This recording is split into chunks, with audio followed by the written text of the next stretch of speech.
Hey, it's Alex. Today I wanted to talk to you about the probate process. And you're actually watching the Alex Vargas show, the Probate Authority. And I wanted to go over with you today how the probate process works. And obviously, full disclosure, I am not an attorney. I'm not a CPA. However, I'm very, very well experienced. I have 20 years in the real estate industry and many, many, many of those years through the probate process. And so I understand it very, very well. And I just wanted to share the process with you so you can get a better understanding of how it actually works and what you can expect to go through the probate process. You know, if you do appreciate the information, go ahead and just give a like here and subscribe over here. That'd be great. I would appreciate it. Any thumbs up would be always welcome. So let's get into it. So we're going to go through the probate process today. And actually, what you first do is you'll file for petition for probate, and that's basically the starting point. And from there, you'll get a notice the first court hearing date will be published in local newspapers, and that takes anywhere, it could take anywhere from 4 to 6 weeks before you get the hearing date where you actually, to see if you get approved, and what they call the letters of administration. So that's 4 to 6 weeks.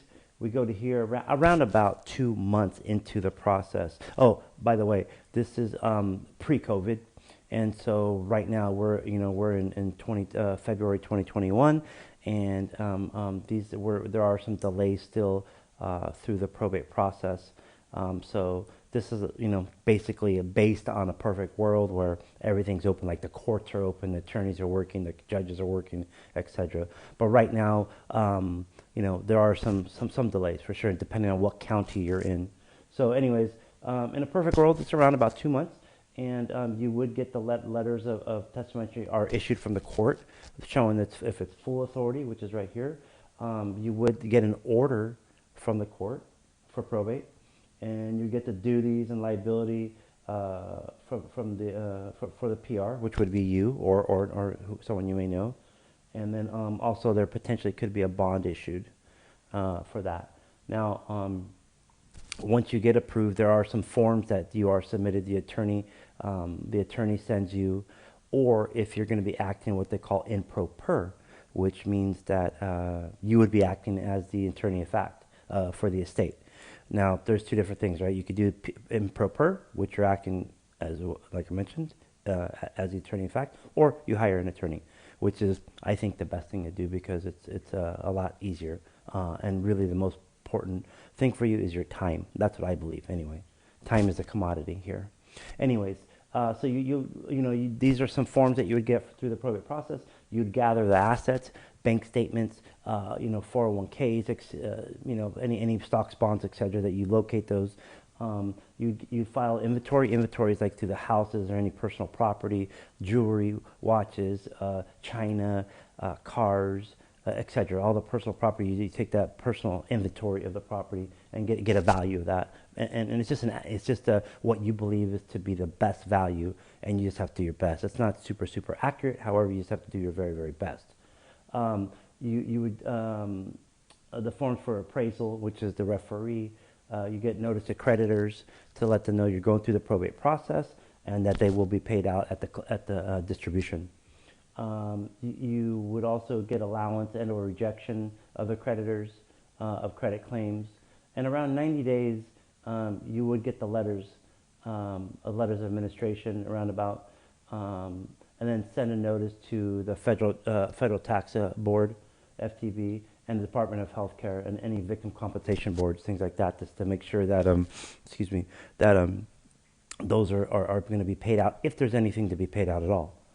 So once you get the letters of administration, you are actually and we always want to go for the full authority here, the IAEA, Independent Act, Administrators Act here, which is it's like a full throttle, or it makes it a lot clearer, easier that you can act on your own. There's no court involvement really at all. That would be over here if it was limited authority, if there was a judge involved in a court. So let's go back to here though for full authority, which is what you really ask for. It saves you a lot more time, saves you a lot of money, attorney fees, etc. So at this point, if you decide to sell the house, you would get into a real estate transaction. You would sign a listing agreement with an agent.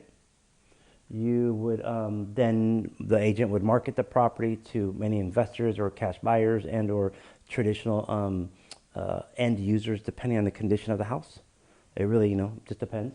Then once you do, you get an offer from a probate purchase agreement. You're going to need that. You would open escrow, and there's three things that you need, which we'll do another video on that later. But one of the things you need is a NOPA. A NOPA is a NOPA. It's a notice of proposed action. A notice of proposed action. Notice of proposed action.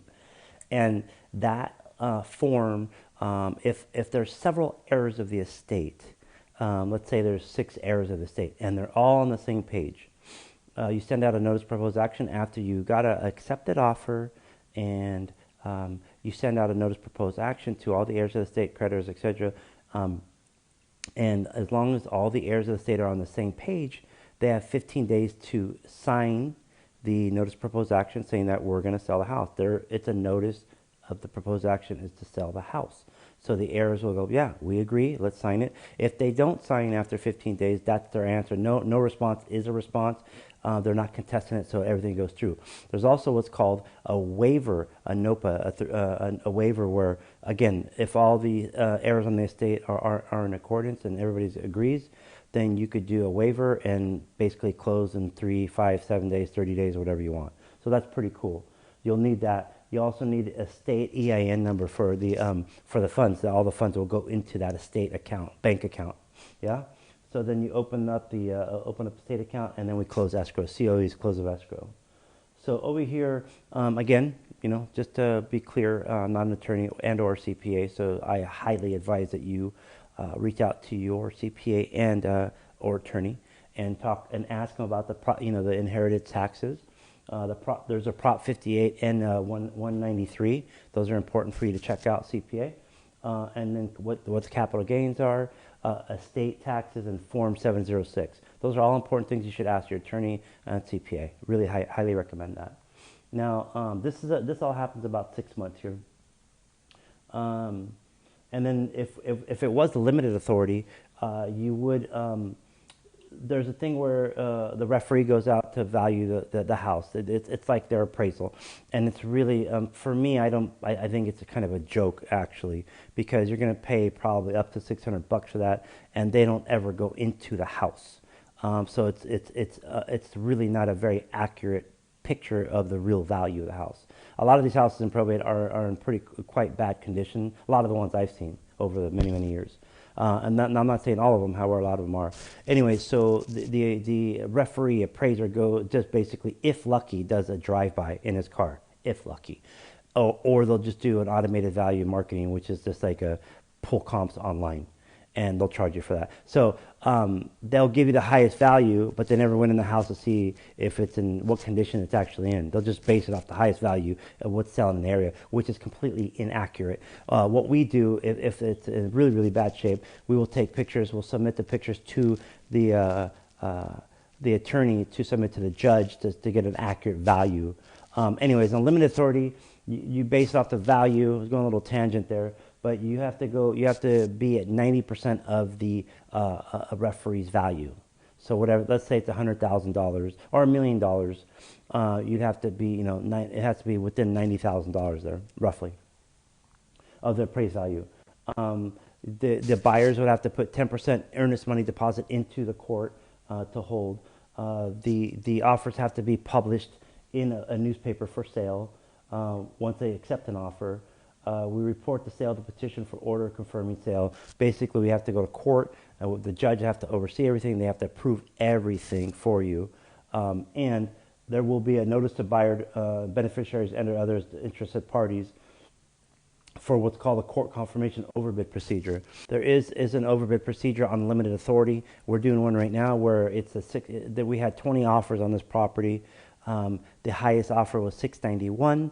And then we got a court date, and so we have to publish that court date to everybody that wants potential other buyers out there that can overbid it by 5%. So 691 times 5% is roughly adds up to a total of 724 plus $500. and there's some other little fees involved in there too. But that would be the first highest bid over in the overbid procedure. It's kind of like an auction. It's quite interesting, and it's great for the estate because the estate gets more money potentially. So we can go into that deep later. And anything at this particular case, the judge will approve it, guaranteed, because the house is in bad condition, and we went over.